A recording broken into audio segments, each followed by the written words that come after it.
o pensamento formal e a aprendizagem de ciências. Esta aula ela vai ser especificamente sobre a parte final do capítulo 3, Aquisição de Procedimentos, Aprender a Aprender e a Fazer Ciência, do livro, Aprendizagem e Ensino de Ciências, do Pouso e Crespo, que a gente vem estudando nessa disciplina. Desde muito pequenas, as crianças conseguem desenvolver pequenas pesquisas, buscas, né? Elas são muito curiosas, mas o pensamento formal, o pensamento científico, ele só mais tarde ele vai ser desenvolvido. E para a gente compreender isso um pouco, nós vamos falar sobre algumas teorias, sobre teorias cognitivas e aprendizagem de ciências, especificamente a teoria de Jean Piaget. Jean Piaget foi um psicólogo que estudou e formulou uma teoria sobre os fundamentos psicológicos da compreensão da ciência, a teoria sobre o desenvolvimento cognitivo, que é até hoje a mais elaborada. Assim, Piaget principalmente procurou compreender duas coisas, né? Como o sujeito se constitui enquanto sujeito cognitivo, elaborador de conhecimentos válidos, e em que consiste a inteligência e como ela evolui com a idade. Assim, em sua teoria, a inteligência passa por quatro fases ou estados qualitativamente diferentes. O quadro 3.8, que está na página 70 do livro, ele mostra essas quatro fases. A gente não deve levar essa divisão de idades ao pé da letra, né? É uma faixa etária, mas pode haver diferença de criança para criança. Então, quando a criança está na fase de 0 a 2 anos, né, ela está no estágio sensório-motor. Então, as características desse estágio são a inteligência em ações e percepções. E as principais aquisições nessa fase, nessa faixa etária, é a permanência do objeto. É concluir de que o objeto ele existe, né, e que ele permanece mesmo quando ela não está, né, vendo aquele objeto. De 2 a 7 anos é chamado estágio pré-operacional. Ele é caracterizado pelo egocentrismo cognitivo e a predominância da percepção sobre a conceitualização. E as principais aquisições dessa fase são o desenvolvimento da linguagem e da comunicação. Já dos 7 aos 11 anos, né, é o estágio denominado operações concretas. Nesse estágio ocorre a formação de conceitos e categorias, né, além da percepção. Então, nessa fase, a criança já consegue perceber categorias mais amplas, como a categoria dos sólidos, líquidos e gases, sem necessariamente, né, estar nomeando um tipo de líquido, mas ela consegue perceber características comuns, né, a materiais que possam, né, ser chamados de líquidos. E as principais aquisições nessa fase são as classificações e seriações. Bom, na fase que nos interessa, porque o ensino médio se concentra, né, essencialmente nessa fase, mais ao final dela, inclusive, é a fase dos 12 aos 15 anos, que é o estágio das operações formais. As características desse estágio, né, estruturais e funcionais, vão levar à aquisição do pensamento abstrato e científico. Nós vamos ver mais para frente que, essencialmente, as características funcionais é que vão ser mais aplicáveis ao contexto escolar. Segundo Piaget, o pensamento formal é uma descrição psicológica do pensamento científico, consistente em uma análise dos processos e das estruturas necessárias para enfrentar a realidade com a mentalidade de um cientista. Assim, nas situações escolares, a aplicabilidade do pensamento formal se dá apenas em seus aspectos funcionais, que seriam os traços que diferenciam a abordagem científica de um problema de outras formas de pensamento. Quais são, de fato, as capacidades intelectuais requeridas para compreender a ciência?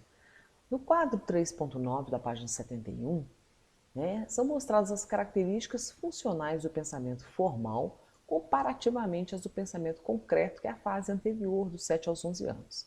Assim, enquanto no pensamento concreto ele é centrado na realidade, na fase do pensamento formal já é possível você ter uma referência ao possível, não ao real.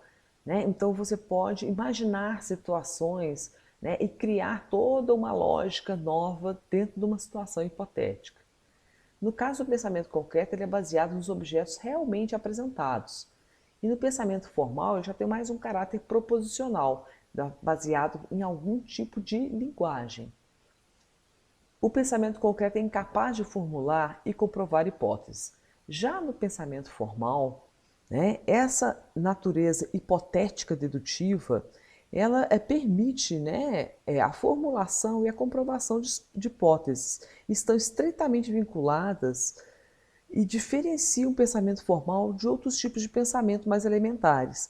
Nesses pensamentos mais elementares, normalmente a pessoa procura certas explicações para os fatos, mas elas não passam de conjecturas ou suposições, uma vez que, né, essas explicações elas não são submetidas à comprovação. Já na ciência, essa comprovação é feita por experimentações baseadas no controle de variáveis ou por meio de avaliação de casos ou situações percebidas, e representa uma característica essencial que também diferencia o pensamento científico de outras formas que também são abstratas, né, de pensamento, como o pensamento religioso, filosófico, entre outros.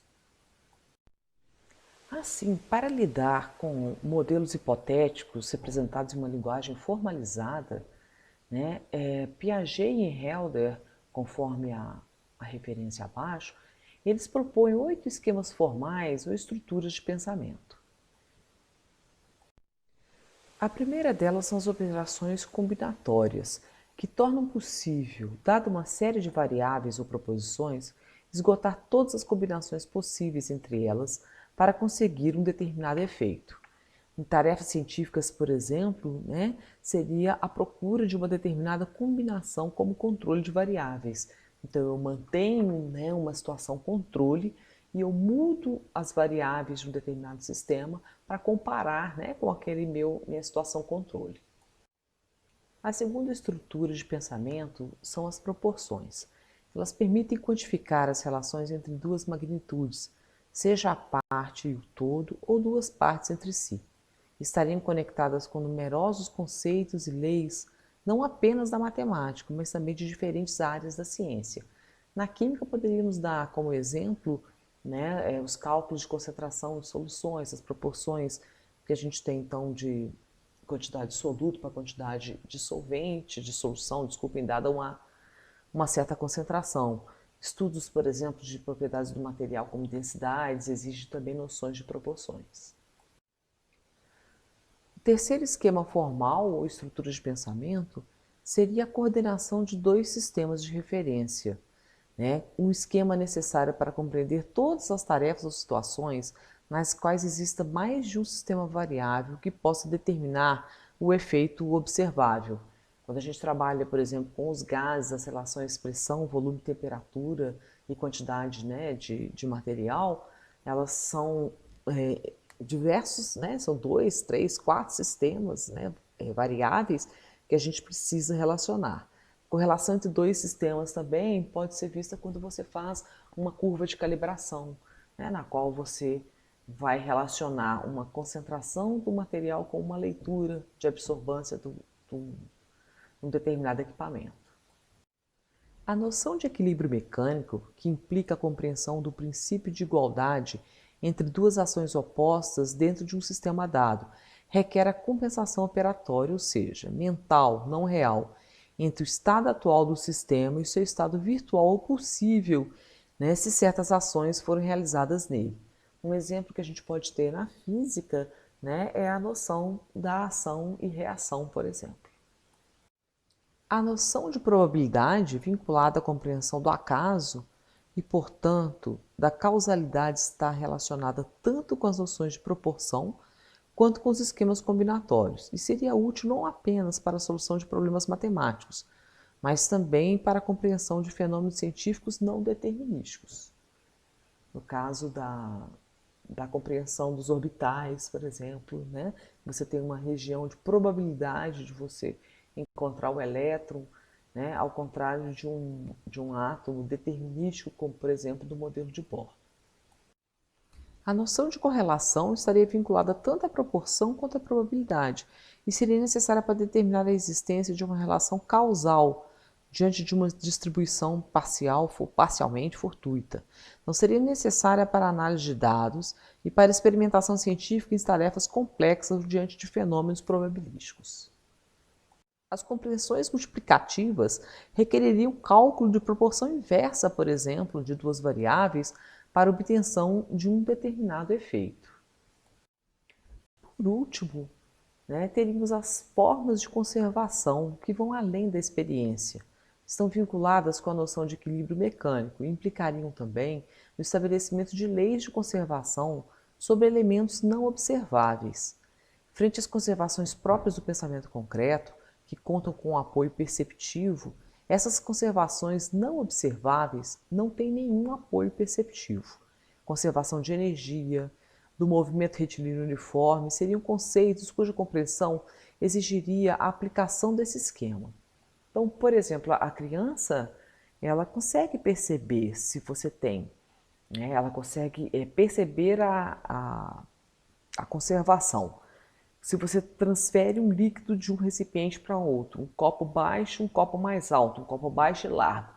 Quando você transfere para um copo mais alto e estreito, aquele líquido sobe.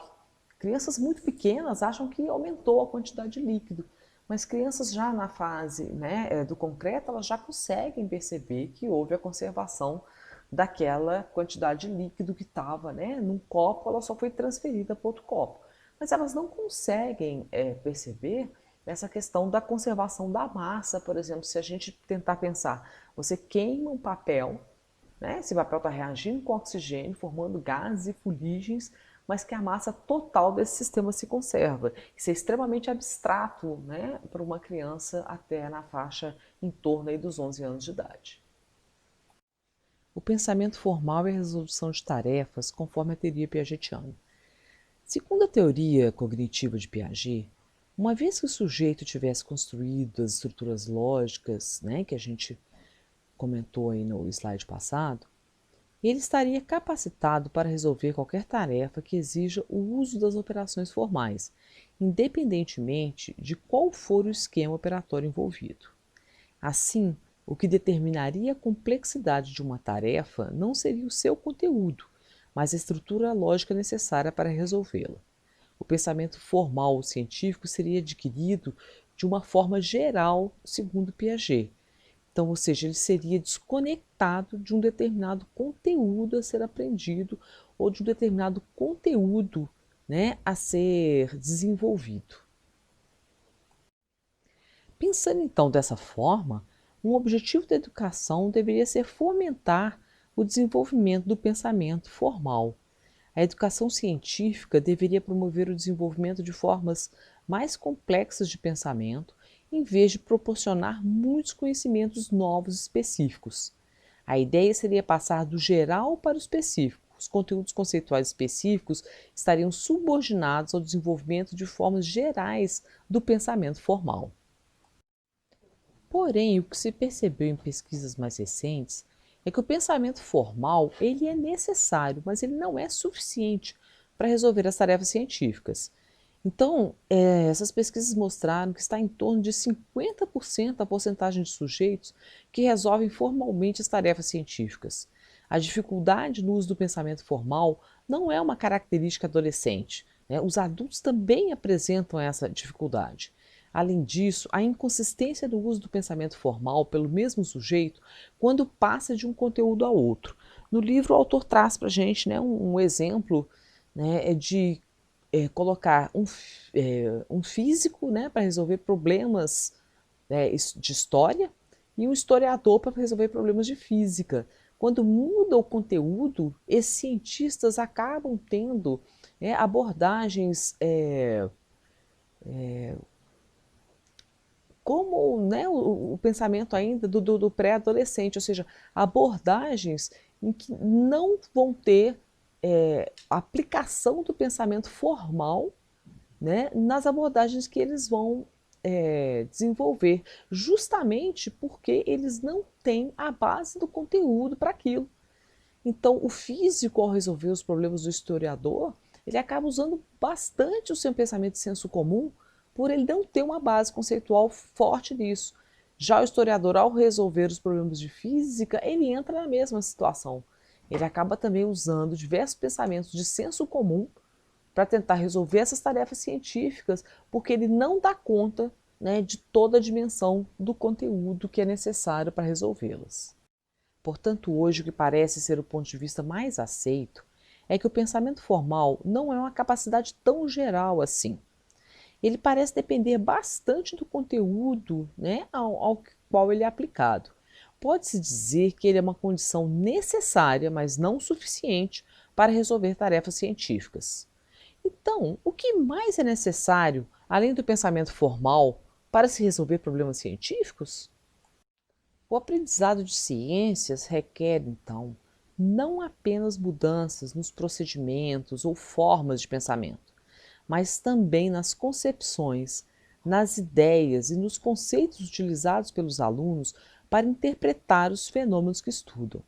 Essas mudanças não são o resultado automático da aplicação de determinados procedimentos, mas também requerem um ensino específico, um ensino dos conceitos, que vai ser então objeto, né, do nosso próximo capítulo. O que vamos ver no capítulo seguinte é que as crianças trazem para a escola algumas ideias prévias ou desenvolvem algumas concepções alternativas sobre diversos conceitos que vão ser utilizados, até porque a gente tem diversas palavras que são tomadas do senso comum, né, e tem um significado, às vezes, muito diferente no contexto científico. Portanto, né, concluindo, na aprendizagem de ciências, há muitas partes específicas que é necessário juntar para termos uma visão conjunta e somente integrando os diversos componentes da aprendizagem da ciência, chegaremos perto de entender suas verdadeiras dimensões. Então, não só a atitude do cientista, não só a aquisição, né, de diversos aspectos procedimentais, mas a gente precisa, né, compreender como que ocorre a formação de conceitos, essa apropriação de conceitos pelo estudante, para que ele possa então aprender. E infelizmente, né, preciso dizer que essa é a parte mais complexa, né, que seria quando você tem determinadas ideias arraigadas, você conseguir, né, alterar essa ideia e fazer com que o estudante compreenda o poder explicativo mais amplo, né, os benefícios que você vai ter ao tratar, né, conceitualmente, do ponto de vista científico, né, certos fenômenos e certas abordagens para a resolução de problemas.